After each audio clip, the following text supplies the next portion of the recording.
Rain hissed against the glass dome of Asterian City like static from a dying star.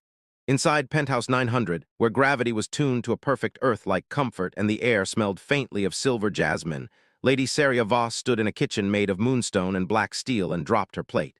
It shattered in a white burst across the floor. She didn't notice. Her daughter was standing, not in the reinforced medical cradle that had held her for 8 cycles. Not supported by the hover braces that hummed like tiny prison bars. Not in therapy harnesses with 10 specialists watching every muscle twitch. No, Leora Voss, thin legs, bare feet, nightshirt wrinkled at the hem, dark curls wild from sleep, was standing in the hallway, one hand braced against the wall, the other reaching forward into empty air as if testing whether the universe would let her have this. For one breathless second, mother and daughter stared at each other. Then Leora took a step. The city of perfect solutions, Asterian City, was famous for solving impossible things. It solved food scarcity with molecular printers. It solved climate volatility with orbital mirrors. It solved war with predictive peace contracts enforced by neutral fleets and very expensive consequences. Saria Voss had helped pay for half of those solutions. She owned shipping lanes through the Veil Belt, 3 biotech foundries, and the patent web for a dozen life extension treatments that kept old money young and terrified. Every profile written about her called her the architect of certainty, because certainty could be bought, engineered, licensed, installed, except in one room of her own home. Leora had been 6 when the shuttle crash happened. A routine atmospheric dive, a freak resonance burst. No fire, no explosion, nothing dramatic enough for heroic songs, just a violent magnetic shear that scrambled neural pathways and left her daughter with a diagnosis polite enough to fit in investor reports. Progressive motor inhibition due to spinal lattice trauma. Translation, she might never walk again. The best doctors came. Then better doctors. Then desperate doctors with soft voices and impossible invoices. They tried nanoweaves, regrowth gels, electrosynaptic maps, quantum stimulation, gene-keyed stem cascades. They built a rehabilitation suite inside the penthouse and converted the sunroom into a private clinic with walls that could become mountain trails, beaches, forests, any place where hope looked natural. Nothing held. Some days Leora could twitch 2 toes and laugh.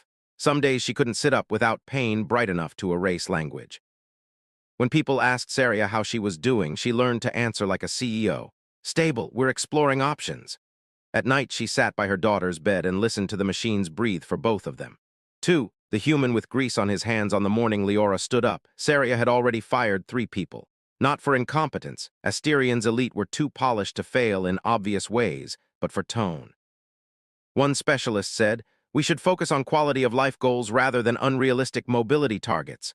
One consultant suggested media strategy around graceful acceptance. One legal advisor wanted to dissolve a contract with an independent technician whose work was unlicensed, culturally inconsistent, and reputationally risky. That technician was human. His name was Elias Kane. He was not a doctor, not formally. He had once been a field engineer in deep space salvage, then a med tech on frontier colonies that couldn't afford the luxury of separate professions. Out there, if a child's breathing rig failed and the nearest certified physician was 3 jumps away, you either fixed it or attended a funeral. He knew nervous systems from the practical side: signal, delay, feedback, adaptation. He spoke in plain language, wore old jackets patched at the elbow, and looked permanently annoyed by polished floors. Saria found him because a miner on Sable 9 sent her a 3-line message. "He got my boy moving after everyone quit. He doesn't promise miracles, he just doesn't stop." She hired him in secret at first, had him sign walls of NDAs so thick they could stop bullets.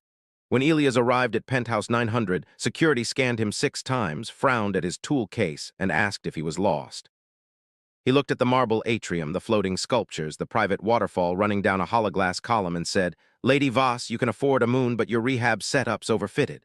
Saria blinked. "Excuse me? Your systems do too much for her." He nodded toward the clinic wing. "They predict her intent, compensate before she sends a full signal, smooth every failure. She never gets real error feedback. Brain can't relearn if the world refuses to let her be wrong."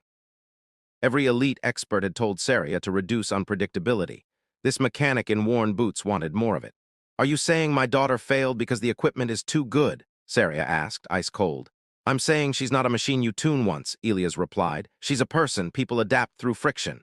He met her gaze without flinching. No deferential bow, no rich client choreography. "Give me 30 days, he said. "If we get nothing, I walk." Saria should have thrown him out. Instead, she said, 2 weeks, he shrugged. Then we don't waste a day. 3. Leora's rules. Leora hated pity almost as much as she hated pain. She was 14 now, old enough to read the way adults edited their faces around her. Old enough to catch words whispered in hallways: tragedy, burden, fragile, brave. She hated brave most of all. When Elias first entered her room, she looked him up and down and asked, "Are you the new miracle guy?" "No," he said. "The guy who brings ugly exercises and bad jokes." She narrowed her eyes. "I don't do bad jokes." "Perfect," he said. "I need someone to test them." He set his tool case on the floor and pulled out things that looked embarrassingly simple: resistance bands, sensor patches, textured stepping pads, a pair of homemade ankle cuffs with analog dials. Leora stared. "Where's the fancy part?" He tapped her forehead gently. "Already installed." Something like a smile tugged at one corner of her mouth. Their first sessions were brutal in tiny ways no one else had respected. Instead of treating her like a porcelain relic, Elias gave her tasks with consequences. Reach this marker before the tone ends, shift weight without harness assistance, recalibrate posture after deliberate imbalance.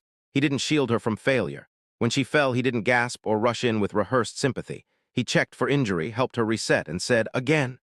When she snapped at him, he said, "Good, use the anger." It's fuel. When she cried quietly into her sleeves so no one would see, he sat beside her and looked at the window instead of her face, offering dignity before comfort. "Do you ever quit?" she asked one evening, voice hoarse. "All the time," he said. "Then I rest, then I start again. That's not quitting, that's maintenance." She considered that, then nodded like she'd been handed a key. They made rules, no fake positivity. No, your inspiring speeches. Every gain counts, no matter how small. If either one says pause, they pause. Progress belongs to Leora, not headlines. Rule 5 became sacred. 4. The board wants a story word leaked, as it always did. Maybe a nurse talked. Maybe security logs were sold. Maybe one of Saria's rivals had better ears than ethics. Within days, gossip channels buzzed with rumors that Lady Voss had hired a human garage healer for her daughter. The board of Voss Biodyne requested a private meeting. Translation: they panicked. In the Obsidian Conference Hall, 12 directors sat beneath a ceiling map of trade routes and delivered polished concern in expensive voices. This could undermine investor confidence. There are regulatory liabilities. If the press frames this as rejection of accredited medicine— Saria listened, hands folded, expression blank. Then Director Havoc, who had never visited Leora, not once, said, "Perhaps it's time to pivot toward a narrative of acceptance. People respond to resilience stories." Saria stood. "Did you just pitch my child's paralysis as brand positioning?" Silence. Havoc shifted. "I'm speaking strategically." "So am I," Saria said. "Here's strategy: you stay out of my home, out of my daughter's room, and out of any decision that treats her as a campaign." A few directors exchanged glances. One ventured, "Saria, we all care." "No," she cut in. "You care about turbulence." She leaned forward, voice low and lethal. "Let me clarify governance for everyone confused in this room. You control quarterly optics. I control what matters." Meeting adjourned itself in under 60 seconds. By dusk, 3 board seats were vacant. 5. The first step wasn't an accident. When Leora stood in the hallway and took that first step, everyone called it a miracle. Elias called it data. Not cold data, human data. Earned in bruises and stubborn repetitions, and all the days nobody saw because miracles prefer surprise. Saria ran to Leora, afraid even to breathe in case sound might break whatever fragile thread held her upright. "Sweetheart, I did it," Leora whispered, eyes huge with fear and joy. "Mom, I did it." "You did," Saria said, voice cracking. "You did." Leora took another step, wobbled, and grabbed the wall. Elias appeared at the corridor entrance, sleepy, hair uncombed, as if he'd been awake anyway and heard everything through the silent vigilance he carried like an extra organ. He didn't clap, didn't cheer like a stadium crowd. He walked over slowly and said, "How's the signal?" Leora laughed and cried at once. "Messi." "Messi's alive," he said. That became her phrase, "Messi's alive." 6. Backlash success attracts sunlight and snakes. Within 48 hours, unauthorized footage surfaced online.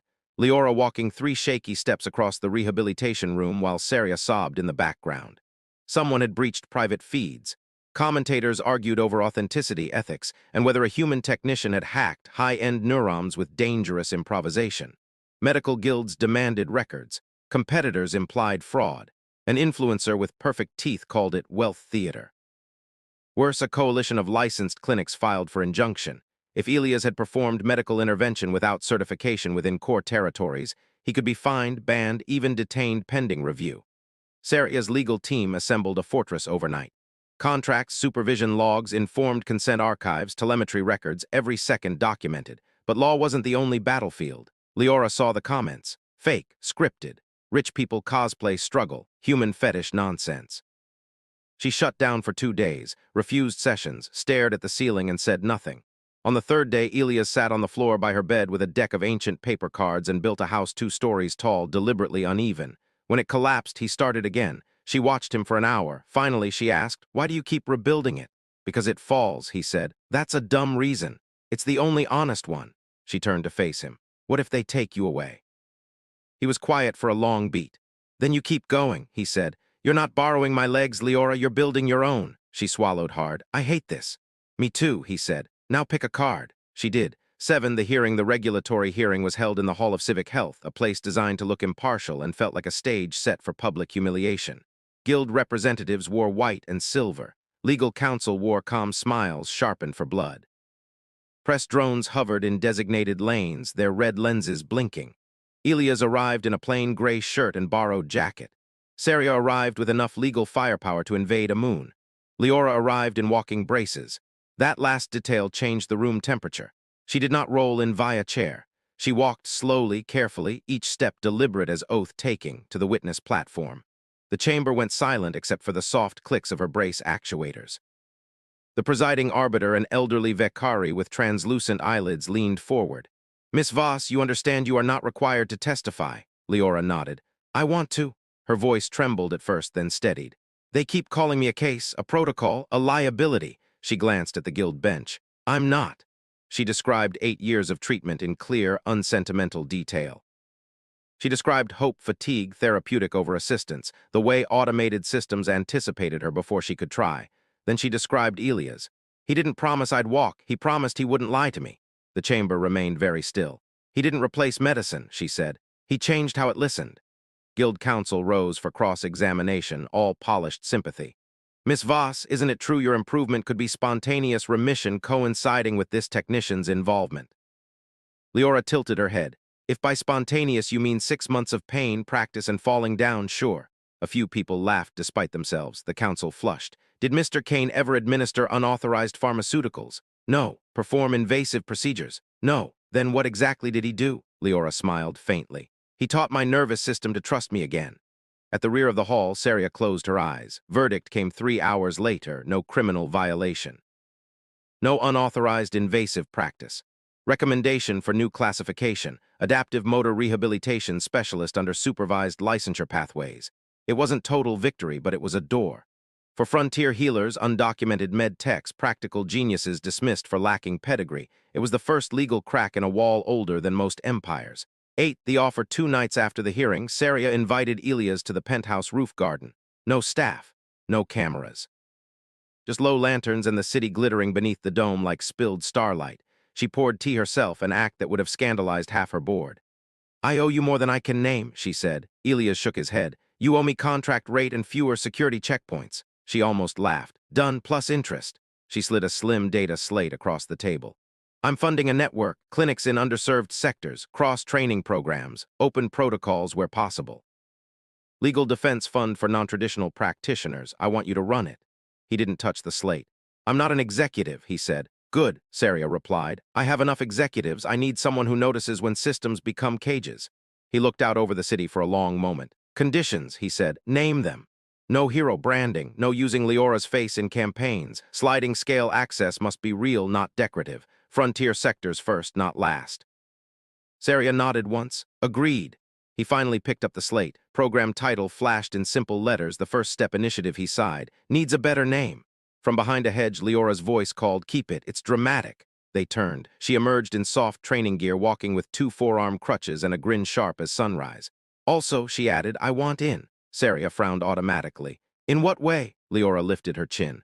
"Advisory Council, Patient Design Review. Youth Interface Testing. You keep building systems for people like me, start building with us." Elias gave Saria a look that said told you without saying it. Saria exhaled, then smiled slowly. "Agreed," she said, "on one condition." Leora narrowed her eyes. "Mom." Saria held up a finger. "You still do your math tutoring." Leora groaned. "That's extortion." "Governance," Saria corrected. 9. What the cameras didn't see. Public storylines are simple because complexity doesn't trend. The viral version said, "Human fixes alien heiress." Rich mom cries, everyone learns a lesson. Reality was slower and stranger. Leora did not wake up cured. Some mornings her legs felt like static-filled wire. Some nights spasms stole sleep. Progress came in jagged lines, not smooth arcs. Step count went up, then down, then sideways. She learned to celebrate tiny numbers, 3 seconds of unsupported balance, 5 controlled weight shifts, 10 steps with reduced brace assist. There were setbacks that tasted like betrayal. Once, after a week of excellent gains, she collapsed during stair training and screamed at everyone to leave. Elias waited outside her door for 2 hours without knocking. When she finally opened it, he handed her a printed sheet. Today's data does not erase yesterday's data. She taped it above her desk. Sarah changed too. She stopped describing people by their credentials and started asking how often they sat with failure without turning away. She liquidated a luxury orbital project and redirected the funds into community rehab hubs that looked nothing like hospitals. Bright floors, adjustable equipment, peer mentors, play zones for kids who were tired of being told to sit still and smile. The board called it sentimental. Then the first quarterly report came in. Outcomes improved. Retention climbed. Costs dropped in low-resource sectors due to adaptable protocols that used modular gear instead of proprietary monoliths. Compassion, it turned out, scaled better than ego. 10, the girl in the yellow shoes. 1 year later, Leora visited First Step Hub 3 in the Rust Belt district outside Asterian's polished core. The building used to be a freight depot. Now its walls were painted with murals of motion, wings, wheels, running silhouettes, hands reaching upward not for rescue but momentum. Kids filled the main floor, laughing, falling, trying again. Leora walked in with a single cane. A little girl in yellow shoes watched from a mat near the sensory station. She couldn't have been older than 7. Her left leg dragged slightly when she shifted. A therapist offered her a support harness. She shook her head hard. Leora crouched down to eye level. "Hi," she said. "I'm Leora." The girl squinted. "Are you the rich one from the videos?" Leora snorted. "Unfortunately." The girl considered this answer and seemed satisfied. "I'm Nemi," she said. "They keep saying good try and I hate it." "Same," Leora said instantly. "Want a better phrase?" Nemi nodded. Leora pointed to the practice lane. "Messi's alive." Nemi repeated it softly, testing the shape of the words. "Messi's alive," she said again louder. She stood, wobbled, and took one stubborn step. Then another. Around them, people pretended not to cry. 11, the gala, because public memory is short and donor memory shorter. Saria hosted a gala for First Step's expansion into 3 new sectors. It was held in the old Celestial Exchange Hall, where chandeliers hung like frozen comets and every guest wore clothes worth someone else's house. Saria hated galas, but money had rituals, and rituals kept projects fed. Halfway through the evening, after polite speeches and strategic applause, she stepped onto the stage and said, "Tonight, I was advised to speak about innovation, about market adaptation, about cross-sector medical scalability." She paused, scanning the glittering crowd. "Instead, I'm going to tell you about a broken plate." Soft laughter, uncertain. "I dropped it the morning my daughter stood up, not because she was cured, because she was trying." She gestured toward Leora, who stood near the front with Elias and a cluster of kids from Hub 3 wearing borrowed formal clothes and expressions of pure chaos. "Trying," Saria said, voice thickening, "is the most expensive thing in the universe if you have to do it alone." Silence deepened into a tension.